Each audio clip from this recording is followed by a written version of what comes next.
उद्योगपती सज्जन जिंदाल यांनी फडणवीसांचा पंतप्रधान असा उल्लेख केला। आपली चूक लक्षात आली आणि जिंदाल यांनी त्यांची चूक सुधारली। चुकून बोललो, मात्र एक दिवस हे खरं होईल असंही त्यानंतर सज्जन जिंदाल म्हणाले।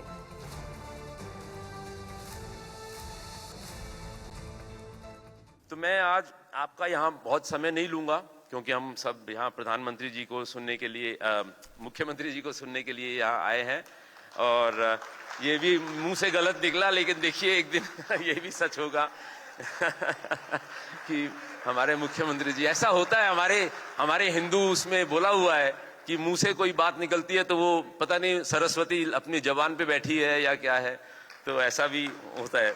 देवेंद्र फडणवीस साहेब यांनी अनेकदा सांगितले की या देशाचे पंतप्रधान नरेंद्र मोदी साहेब आहेत आणि पुढच्या पण येणाऱ्या पंचवार्षिकमध्ये या देशाचे पंतप्रधान नरेंद्र मोदी साहेबच असतील।